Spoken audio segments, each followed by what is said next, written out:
சிறு வயதிலிருந்தே எனக்கு புத்தகங்கள்லாம் சேகரிக்கிறது ரொம்ப பிடிக்குங்க. சிறு வயதிலனா ஒரு 5ஆம் கிளாஸ் படிக்கும்போதுருந்தே இந்த புத்தகங்கள்லாம் நிறைய வாங்குவேன். வாங்கிட்டே இருக்கும்போது ஒரு குறிப்பிட்ட கட்டத்தில இப்போது தொழில்நுட்பத்தின் வளர்ச்சியின் காரணமா இப்போ லேப்டாப், கம்ப்யூட்டர்லாம் வந்த பின்னாடி, மொபைல் வந்த பின்னாடி மொபைல்லே எல்லாம் புக்ஸ் எல்லாம் நிறைய இப்போது பிடிஎஃப் வடிவிலா கிடைக்கிறது. புக்ஸ் அதனால் ஆன்லைன்லேயே படிச்சுக்கிறோம். விக்கிபீடியா அந்த மாதிரி வந்துடுச்சு. அதுக்கு முன்னெல்லாம் வந்து பார்த்திங்கனாக்கா நிறைய புத்தகங்கள் தான் அதிகமாக வந்து பார்த்திங்கன்னா வாசிக்கிறது. நிறைய இருக்குங்க. இது வந்து இப்போது ஒரு 4 புத்தகம் இதெல்லாம் வரலாறுங்க பற்றி தான். பொது அறிவு, அறிவியல் விஞ்ஞானிகள் எனக்கு வந்து சயின்டிஸ்ட்னால் ரொம்ப பிடிக்கும்.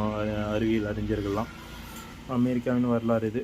உலக நாடுகளின் வரலாறு முழுவதற்கும். இது மாதிரி வரலாறுலாம் ரொம்ப பிடிக்கும், ஹிஸ்ட்ரிங்கெலாம்.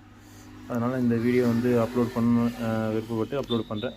நீங்களும் புத்தக கலெக்ஷன்லாம் ரொம்ப பிடிக்கும்னாக்க லைக் பண்ணுங்கள். இது போன்ற வீடியோக்களை அடுத்தடுத்து பார்க்க சப்ஸ்கிரைப் பண்ணுங்கள். அடுத்த வீடியோவில் சந்திக்கலாம். நன்றி.